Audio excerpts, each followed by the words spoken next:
What's up, guys? Slipfall here, back again, and a new day has risen here in Ark Survival Evolved on the Churn the Desert server on Scorched Earth here. And we've done some things. As you can see in here, we've added at least an industrial grill. We've got our fabricator up and running, smithy. It looks a little crowded in here, but other than that, it's just a starter base, so you gotta cut me a little slack.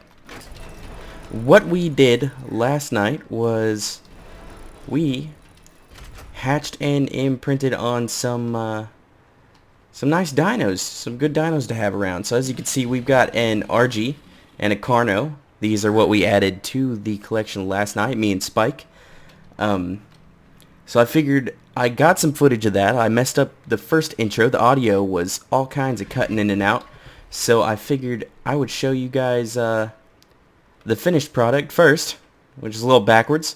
But this guy started out as an egg that was a 191, it was like a 193. The parents should have tamed out on average, but it dropped a few levels, so it ended up being a 191. But as you can see now, after, well, some death worm fighting, got him up to her up to a 234. I keep saying him. But I figured I would start by talking about the imprinting process a little bit. Now, hatching eggs and incubating eggs is really the process hasn't changed.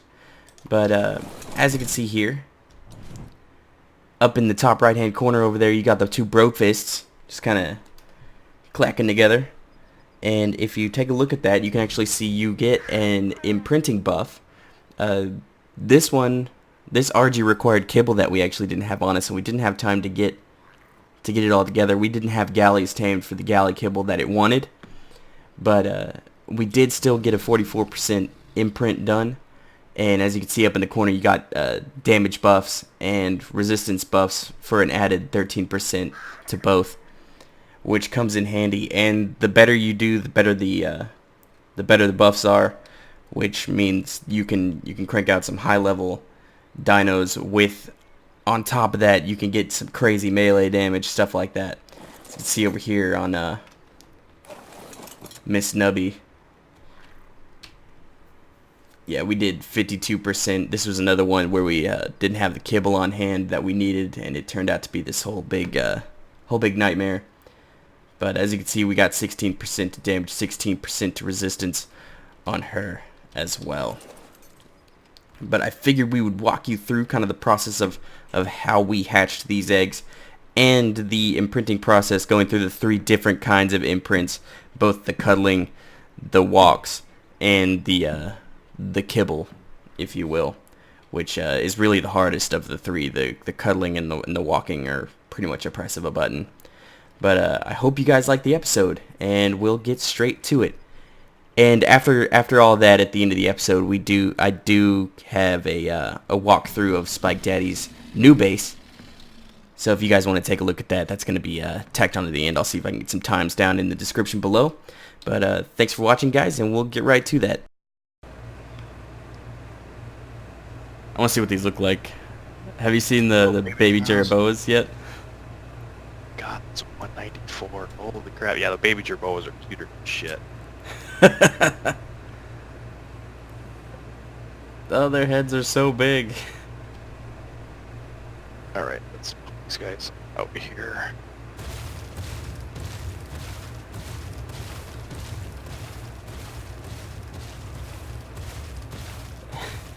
I like how they make the loud stomping noise. Every one of them, it's great. Yeah. That's insane, a 194? That was the one that hatched first. That was the one that... Two perfect 120s either. Alright, guys, we are back, and it is about time to give a little love and care to some guys, yeah? He wants to cuddle. There we go. Perfect. You can never go wrong with some cuddle. That was a 52% imprint. Yeah, well, since we've got the maturation rates cranked up to 30 times the speed, it has to compensate for it when you do the imprinting. So, okay, we are running times 10 gathering experience on this Patreon server for TDC, and running times 30 on the maturation and hatching process for the eggs. So it makes it go a lot quicker, which is real nice because I mean everybody that's on the server still has full-time jobs. We can't sit around for 3-4 hours waiting for something fully mature. Yeah, real weekend warriors here on the Churn the Desert server. Yeah, definitely. Okay, we got this guy over here. We got 10 minutes left over here. Right, I got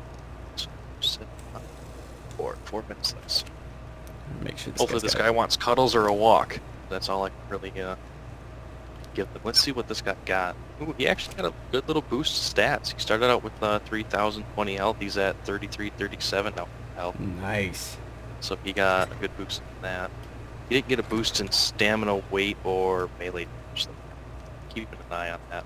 I'm hoping that one of these times around we get a movement speed boost on one of these guys up because fast Carnos are fun. I don't know, I just hopped on my... I forgot that I cleared out his inventory. Oh, he's probably going to be pissed. I'm going to go grab some food real quick. Wait, what's the time limit on the second Carno? We've got, I think, another 2 minutes left. Alright. 3 Do this for like 2 seconds. And then like rush back as fast as I can. What you get? What you get? I just need some raw meat. I cleared out... I got more. Okay, I cleared out Black Tongue's inventory before I ran over here so I threw the spike walls in. Whoa. That ragdoll effect is just awesome. That's great. Now I'm gonna grab all the oh yeah, I still have a lot of raw meat on Shira. Almost nailed it. Okay. Feeding Trop is just about full meat now. Okay. Make sure I've got just a little on me. Just in case.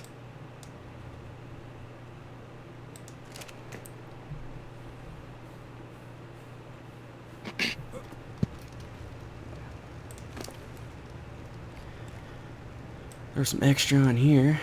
Doors in 43. Well, you want to give us a tour of the base here? You wanna... Yeah, definitely.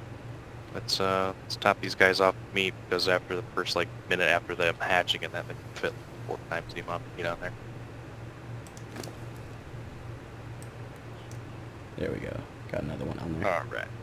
Rock on. All right. So, well, over here, of course, is the hatching area. Inside of here, you've got the torches that basically turn the top part of this to a nice little egg hatching area for the wyverns. It's like a stovetop. Real easy. Like a Yeah, big it egg stovetop. just makes it so much easier to go through and hatch them, so you're not trying to walk around through. You still got the RG column, by the way. Oh man, he moves so fast. At least you don't have a little tiny flyer flying around like that. And he'll decide where to stop. Sure, just keep. Wandering is disabled though. Yeah, I don't know. I had the same problem earlier. I'm going to enable wandering. Take them off, follow. Back on, follow. Disable wandering. Okay. Good. All right, there we go. Yeah, I had to turn It just my thorny dragon on and off wandering earlier. Oh yeah. But yeah, anyways, it just makes it easier to get to the baby wyvern when it hatches and get it out of the way, and that so it doesn't get stuck up on torches while you're trying to turn them off. Just and it just I think it looks nicer. Yeah. So And we use that to get Black Tongue and Ashira. Yep. I think Diesel came off of it too, didn't he? Oh yeah, Diesel. Yeah, Diesel was the first one. He was the tester. Yeah, the original. Yeah. Anyways, in here that you got your standard stuff that you need for anything. You got Yeah, your generator runs your AC units and your refrigerator. Yep. Some vessels for salt, extra storage for just miscellaneous things. You got reserving bins for when you go get wyvern milk. Throw this stuff in there and maintain it longer. That way you don't have to run all the way here, all the way back to the base. Just close myself in. Nice. So aside from the wyvern parking zone over here, You've got the main entrance to the gate, of course, big open area for the wyverns since they have horrible turning radiuses, they need a lot of room to land, and so on and so forth. Yeah. And when you come in, you've got main entrance for most of the dinosaurs that can fit in the dinosaur gateway, the Carnos, the mantises, thorny dragons, so on and so forth. Yeah, your standard crafting room with essentially everything you need. There's no grinder in here yet. I honestly don't know where I'm going to put the grinder when I make one. It takes a lot of resources to make it for just And grinding you never really think about how big these things are until you like go to set them down. Yeah, well, I figured this room right here would be a good enough size for it, but I think I probably should have made it one more foundation over just so I could fit another row of large storage boxes, because I've got, you know, hide, chitin, then sand, then stone, then I've got fiber, thatch, wood, and over here I've got the finished product for clay, and over here I've got spark powder, just other miscellaneous things. And of course a bookshelf for all the freaking duplicates of all the blueprints that this game gives you. Yeah. I mean, you could pull a slip and you could totally put like ceilings over your door frame over here, and then just throw the throw the grinder up on top of that, because that's totally something I would do. I guess I could probably do something up like that. Then of course you got the kitchen. Yeah, yeah. Grill, you got cooker, you got a nice little tap here to grab water and fill up the canteens.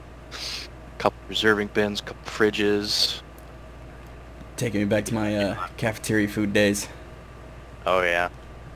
Then over here you got your generator. There's another generator in the location. Is this one right here, just for powering everything up. And you've got the garden, the wonderful Mr. Fertilizer here. Yeah. I liked how you did your water over here.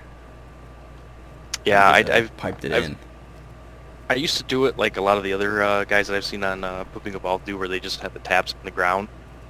But I've always found that there's an issue with that, because I like using these taps to occasionally drink water or fill with canteens or water skins and whatnot. Yeah. Sometimes I would have issues accessing them because of the how far down in the foundation they were planted. Yeah. So this right here just works. Definitely just more raise it up. versatile. Yeah. Yeah, so instead of going straight through, you just have one vertical pipe that goes over, then you continue on what you normally do. Okay. Yeah. So, very cool. Gotta close that, otherwise the guy's gonna wander out. yeah, I don't know if he can actually fit through the doorway with a door in it. I know without the door in there, they can fit through, so can raptors and terrorbirds. But I don't think that he can actually fit through there with the door in the actual door frame. Here we got your this is your fishing. Yep, resort. This is my my vacation time and that I rarely do. I'm always busy doing other stuff, taming something, hunting alphas or whatnot. But when I do find time to do some fishing in that, just hop a squat and fish. And surprisingly enough, I actually have gotten a couple fish off of here. All right, yeah. So it's actually not just an aesthetic look; it's actually a functional look, which is really nice. So between grinding deathworms and taming beasts of burden, you can do a little fishing, a little relaxing. Yep. And of course, you got the bed. I finally made a bunk bed earlier. Oh, you were telling me about this. Yep. It's nothing really too special. Just costs a lot more materials that I probably shouldn't have spent on it, but well, it's fine. But your sheets look so clean, so that's. They're so nice and they're so soft and silky smooth. Doesn't it say high thread count in the description? Yeah, it does say high thread count, and they're like, oh, that's great. What does that mean? Do I get like a bonus when I like die and then wake up in my bed? That's what you should get, like a health buff. Should get like an invincibility bonus or something like that. That's what you should get. I slept well. And then of course in the other loft in the other corner, and that is just empty storage boxes for the time being until I start really crafting up duplicate armors when a lot more people start joining the server. Or when I start running out of room downstairs. So we just to spare back up some stuff. Overflow. Pretty much, yeah. That's essentially the base in a nutshell, and of course the big vault for just mass storage. That's where I keep all the lightning talons, other talents, narcotics. Okay, you got plenty of sap over here. Yeah, those used to be 100 stacks. They've been sitting there for a while. Ramshackle rock.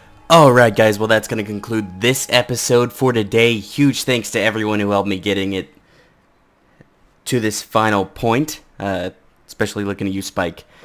If you guys liked the content, please give it a thumbs up. If you want to stick around, see more shenanigans, subscribe if you haven't yet. I will see you guys next time for more dino taming and other shenanigans here on the Churn the Desert server, Ark Survival Evolve, Scorched Earth. I will see you guys next time. Thanks for watching.